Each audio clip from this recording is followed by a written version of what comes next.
corporate bond third segment rate, or 4%, whichever is greater.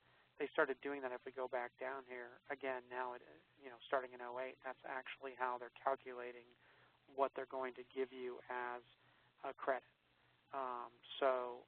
December 2010, that was around 6.03%, which wasn't bad, and rates might start to go up, so it could, tend to actually be a pretty good rate of return for a cash balance plan, versus those other plans we see that just uses a 30-year treasury. Now, there is an additional 2% that I mentioned over your base pay that they can possibly put into the calculation, and that's based on the company's achievement of earnings targets. So it's really based on, if they blow the earnings out of the water, they might throw in an extra 2%, almost like a profit sharing that goes along with your cash balance to give you a little bit boost in your income, so that when they take that 5% and put it towards your plan, you'll get a little bit extra in there, and then they apply the 4% minimum, if not the long-term corporate bond third segment rate, if it's higher than 4%. Now, you'll never get less than that grandfathered amount still that we talked about earlier. So some people might tell you their grandfathered amount is the most. The good news is they should be able to see what this is. And again, they do use Fidelity Net Benefits. They can get a lump sum or a life annuity, but keep in mind they're shopping around for a new plan administrator, so this might change shortly in 2012 sometime.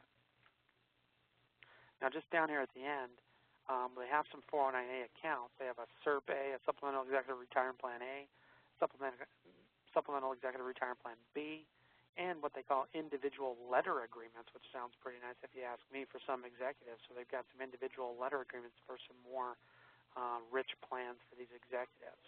The only downfall of these plans is even though they're non-qualified, they're life annuities, so there's really nothing we can do with them whatsoever. They're a lifetime worth of Wisconsin energy risk.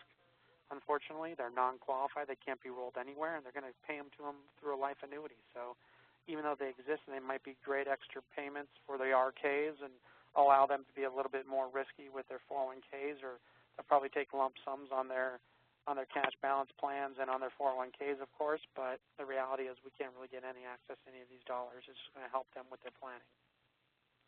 Good news is the company does have a lot of stock plans. They offered incentive stock options, non-qualified stock options, performance units, which are very similar to restricted units, which they also offer, and they even offer stock awards.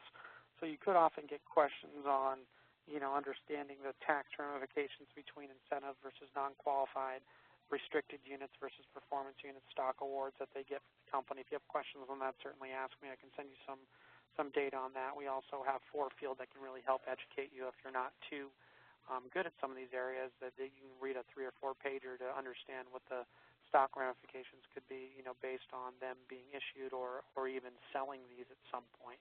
But these can be very valuable tools for the company.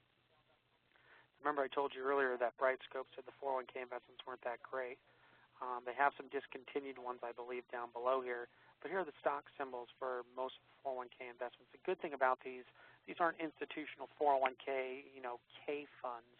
These are funds you can look up right on Morningstar.com. That's my favorite website to look up mutual funds. And you can actually look at exactly what the investments are. And you can even use their X-ray tool if you really wanted to X-ray exactly what their mix is like. But this will really give you a good idea of what their choices are, and you'll be able to look up the fund and know exactly where they fall in the matrix of, large, small, value blend, international, those types of deals. So it's good. And you'll notice, these are, the typical Fidelity Diversified. You can see the Fidelity Balance there. They have a Fidelity Money Market, a lot of Fidelity funds. They've got a small cap. So a lot of these are pretty popular, a few Vanguards here and there, but the WEC individual company stock as well. But these are very typical mutual funds that you see in a lot of 401ks, and it's good that Brightscope, classifies it as a weak plan. So we'll find the holes in the plan. We'll put something together in a slide or two, get it approved by FINRA, and hopefully be able to show, some of the weaknesses of the plan and some of the asset classes that they're missing, so that we can actually focus on the asset classes they need to purchase and, do some in-service rollovers and get the money out of the plans. So this gives you a good idea. Again, the pension plan is really where I wanted to focus. It's a pretty easy cash balance plan. It's using base pay plus possibly 2%. And then the contribution amount is going to be the greater of the long-term Corporate bond third segment rate are 4% at a minimum, so they're going to get a minimum of 4% credit, and they're looking at 5% of their base pay for the per paycheck. So, it's interesting that they're giving them a minimum of 4%. Could be what I probably would guess will be a higher than 4% based on the fact that the long-term corporate bond third segment rate has typically been higher than 4%. It looks like it might be trending up, but we don't know if we're going to go into another double dip recession here.